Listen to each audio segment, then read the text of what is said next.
Balikan natin si Edniel dyan sa Shaw Boulevard. Yung mga gasolinahan dyan. RH52 Edniel Parosa. Kami Edniel. Jerry, unti-unti na sana nag-i-stabilize yung presyo ng langis, sabi ng mga tsuper dito. Pero dahil sa panibagong round ng halos 3 pesos na oil price increase ngayong umaga, sumampa na ulit sa 80 pesos per litro, mahigit pa. Abitahan ng krudo at maging ng gasolina dito sa lungsod ng Mandaluyong. Sa pag-ikot ng DZRH News, nakita natin 80 pesos, 70 sentimos ang diesel ng Petron, 80.21 sa Sea Oil, 82.70 sa Uni Oil, at 85 pesos 10 sentimos sa Shell. May mga mas mura ng kakaunti pero pinos-piso lamang ang diferensya. Problemado tuloy ang mga nakausap nating driver ng jeepney na nagterminal dito sa EDSA Crossing kung paanong diskarte na naman ang kanilang gagawin. Sabi ng mga nakapanayam ng DZRH News, sina Mang Dante, Kuya Lito at Kuya Jupiter, na pa mga biyahe hanggang Pasig at hanggang Rizal, mag-adjust na lamang sila sa oras ulit ng kanilang pumasada. Pakinggan natin sila. Ano lang yan eh, 76.5 sa petrol. Ngayon, 80 na naman. Malaki na naman kawalan sana po sa kita to. Ay, ano na naman diskarte yung gagawin nyo niyan? Ay, dagdag na ng oras, sir. Pag kumita ka ng konti, okay lang. Talagang gano'n eh. Wala naman kami magawa. No choice. Just talaga.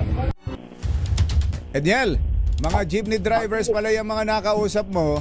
Wala bang ano dyan, yung kasama sa mga gasolinahang may 10 pesos discount? May mga gasolinahan dito, Jerry, na may diskwento, ano? Yung nakita natin yung Uni Oil, yung Shell at saka Sea Oil. Oo, 10 Sila yung mga pesos. Kasama sa may mga sila yung mga may special diskwento para sa mga PUV. Pero alam mo, Jerry, itong mga binabagit kong sangay ng gasolinahan, meron na talaga silang ganitong class ng promo kahit wala yung sarili nila. LTFRB. Sarili nila. Oo, Hindi, sarili nila. bukod yun, yung sarili nila, bukod pa yung sa LTFRB, bukod pa yung sa gobyerno na 10 pesos kasi yun, babayaran ng gobyerno yun. Wala pa dyan? Wala pang kasama dyan? Hindi pa nila alam yon? Pinapakinggan ko yung interview mo kanina, wala rito eh. Tsaka yung sabi kasi ni LTFRB chairman, may mga indicator, di ba, doon sa mga May mga gasolinahan. streamer daw na nakalagay. Oo, na pwede. Wala kaming mahanap so Sige nga. sa Projectin nga natin yan kung nasaan. Halimbawa, dyan sa Shaw Boulevard. Gaano kahaba yung Shaw Boulevard? Gaano karaming gasolinahan dyan? Ilan yung kasama sa program? Mukhang yun ang kailangan dagdagan eh, no?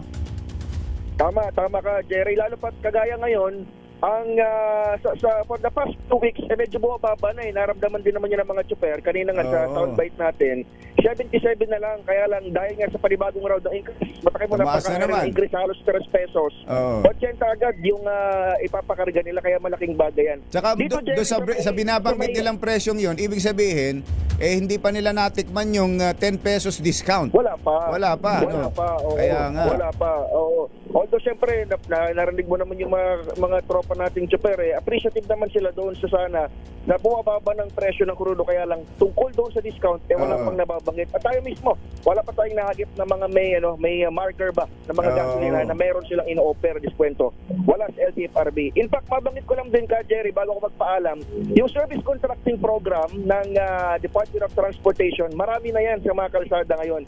May makikita mo yung mga tarpaulin sa harap, pero dito sa rutang ating binabanggit, itong buong terminal na ito, wala sa kanilang sumama doon sa service contracting program dahil kanilang binabanggit, lugi raw sila doon sa diskarte sa scheme na LTFRB. Alam mo ba, Jerry, kung saan sila sumali?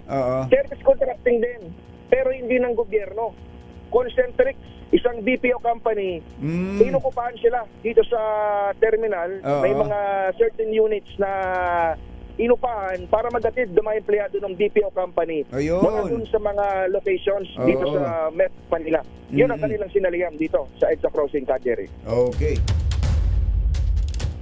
Mula rito sa EDSA, bahagi pa rin ang lungsod ng Mandaluyong.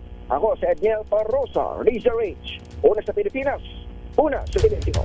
Thank you, Edniel. Thank you.